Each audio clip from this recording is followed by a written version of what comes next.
There's something magical about a video game series that does just about everything you want in one game all at the same time. Of course, what you want and what I want is almost definitely not the same. For me, and for many others, an unsung hero of this magical intersection of gameplay and a perfect meld of tried and true, but creative, is Golden Sun.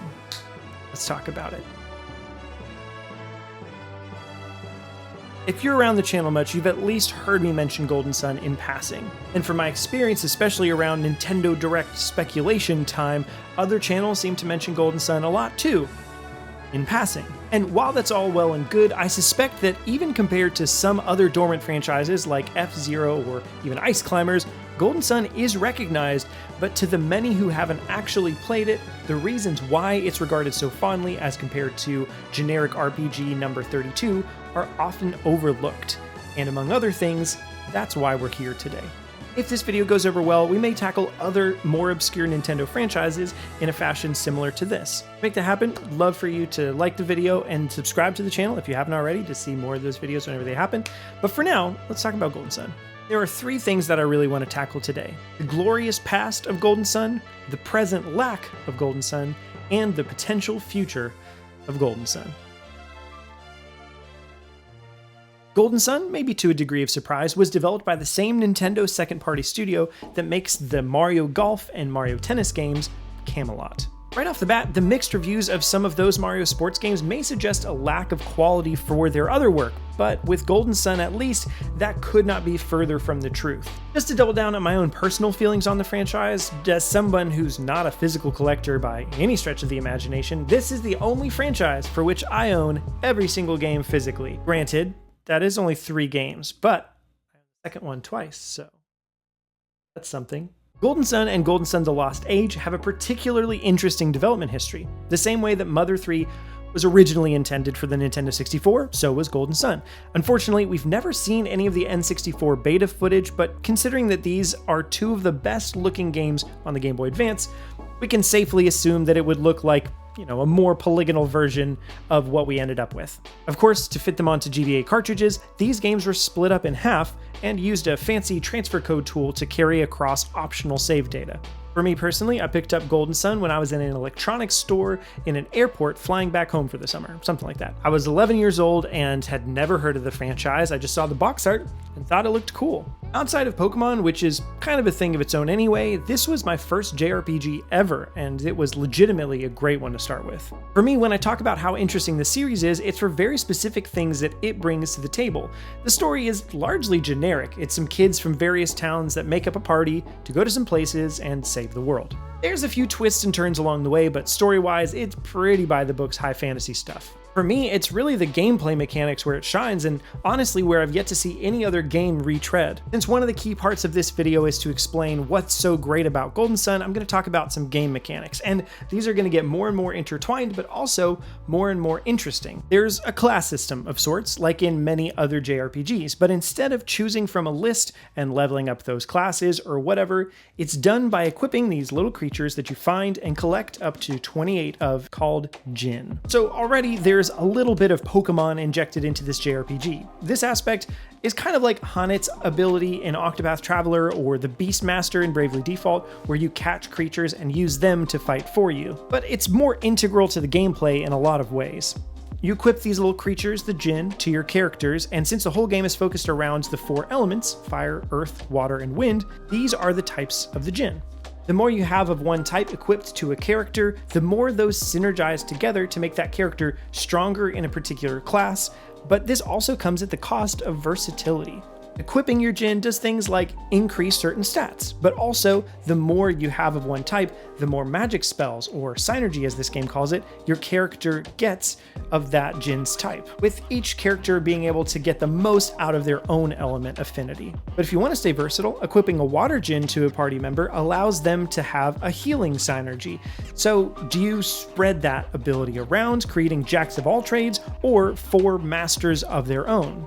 Lots of games have you make decisions like this with no one correct answer, and this leads to always wanting to play around with the combinations to find out what's best for which situations. The last combat thing that Djinns do is they're the key to some awesome summons. You can use one Djinn to do a pretty big attack in a battle, or if you have two of the same element, it's an even bigger attack, or three, or up to 4, which causes meteors to rain down, Thor to attack, and, a whole bunch more. And when you're trying to save the world as 4 kids, then calling on a god to attack that which stands in your way, I don't know, that's pretty great. Needless to say, Djinn are the thing that makes this combat system really awesome. But then there's one other thing that they do that's not in combat, and honestly, this is the biggest thing that sets this series apart from all other JRPGs. In the same way that traditional Zeldas give you items to both complete puzzles and interact with the world in increasingly interesting ways when done right, this game does the same, but in the context of a JRPG.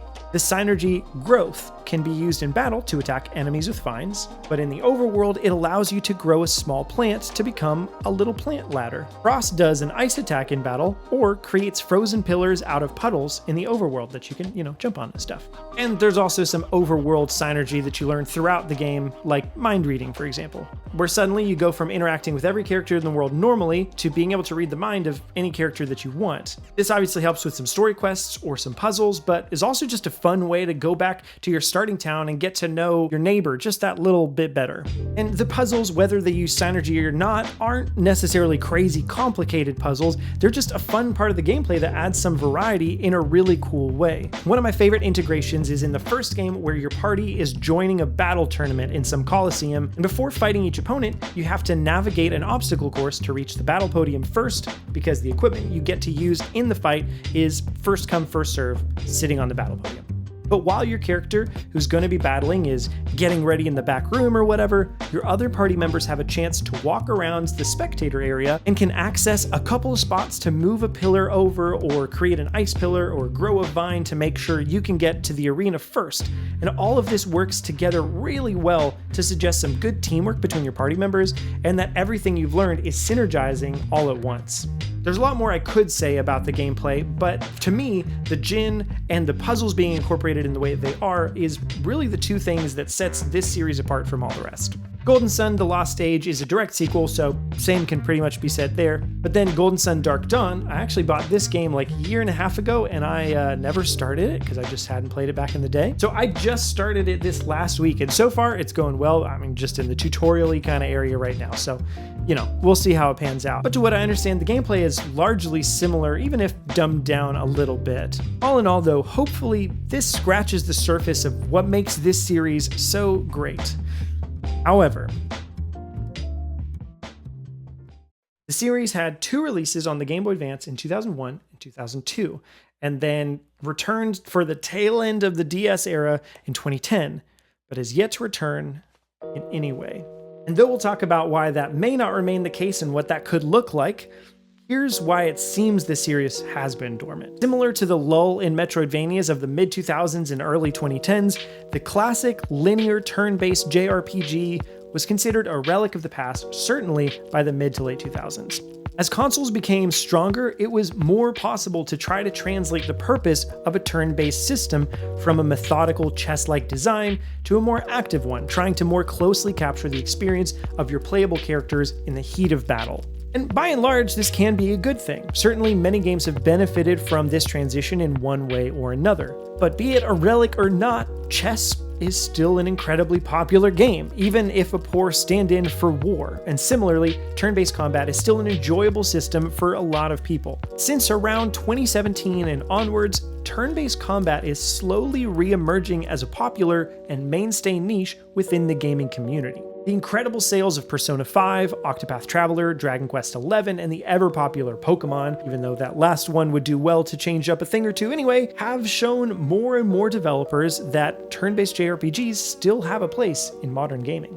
To bring it back to Golden Sun, while this is now the case, the JRPG drought and the low sales and mild reception towards the latest game in this series probably didn't prove very encouraging for Nintendo. We saw in 2021 how Metroid came back full force with Metroid Dread, which has sold the most games of its series. But as we've learned from interviews, it was the uptick of Metroidvanias as a genre doing as well as they did in the market that finally allowed Nintendo to be able to make the call to build the game alongside Mercury Steam. And in this way, we know that Nintendo therefore didn't make the game for around 15 years, at least in part because they didn't think the market would shepherd the game's success. But lo and behold, it did. And with how well JRPGs are performing these days, to me, that means just one thing. Contrary to popular belief, Nintendo really doesn't have as many JRPG series as you may think. Xenoblade kind of is, but is action as much as it is turn-based. Fire Emblem is a strategy RPG, which is similar in heart, but definitely different in mechanics. And then there's Mother, which is, also absent.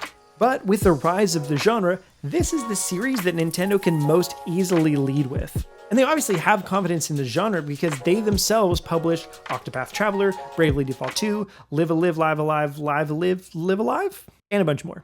But assuming Golden Sun does come back, what would it look like? Well, to start out, I'm going to play it a bit safe and suggest something that's reasonable, but I also want. I made a video before pointing out how Nintendo seems to be reviving dormant franchises by letting third-party studios remake an old game to test the water, and then they can go all in depending on that success. This worked for Metroid with Samus Returns and then Metroid Dread, and they've started the process with Advanced Wars and Famicom Detective Club, and they should do it next with Golden Sun. Especially considering the first two games are really meant to be one game, making an HD collection of these two is just a no-brainer. But then the real question is how to go forward from there. I made a video about this as well several years ago, and while I think a lot of the content still holds up, the conclusions were just wrong. My thesis, which I still stand by, is that the essentials in this game are turn-based battles and overworld exploration with puzzles. I still stand by that. However, my conclusion was that to do the overworld puzzles the way they do already, it would need to be top-down in some way. And maybe the best way to do that is an art style similar to Octopath or Triangle Strategy, HD 2D as it were. And while I think that would be awesome for the remakes of the first games, I realized one really important thing. Golden Sun has always been really impressive graphically for its respective hardware. I understand these games may not look spectacular today because we're seeing a game intended for a 240p screen, but if you look at a list of the best looking GBA or best looking DS games, 9 times out of 10, these games will show up. And that's a great legacy to have. My biggest hangup, honestly, was not knowing if I trusted Camelot to pull off impressive graphics on the Switch, and also not knowing how puzzles would work in 3D. But for the former point, the budgets of Mario sports games are invariably smaller than other Nintendo games, as we also see with Mario Strikers as compared to Luigi's Mansion 3. And Nintendo has teams dedicated to assisting other teams with work, like many of the folks at Monolith Soft. So whether they can technically achieve it, I think the answer is yes. But to the second point, we need look no further than at minimum, Ocarina of Time and at best, Breath of the Wild. Sure, 3D puzzles are kind of hit or miss, but especially once interesting mechanics and physics are involved, which they absolutely should be given the extensive list of utility, synergy, and Golden Sun games, you get some of the best puzzle games of all time, like Breath of the Wild and Portal and a whole bunch more. So what's the future of Golden Sun? Well, I hope a remake of the first two games, but then since I hear Dark Dawn ended on a cliffhanger, I'd like to see a huge, sprawling JRPG with an art style similar to Dragon Quest XI, a continuation of the Djinn and synergy mechanics we've seen before, and let it finish this current saga, but leave room for more Golden Sun games down the road. And now that you know my most updated opinions on the matter, go check out my other Golden Sun video and just tell me how wrong I am. Or you can do that here, that's also fine too. And if you like this style of video, go ahead and subscribe because we've got a lot more that are kind of like this. But if you want another of this style of video on a different series, let me know what you'd want to see that on in the comments below. And also consider checking out our Patreon. There's a lot of cool stuff over there. But I think that's about it for me.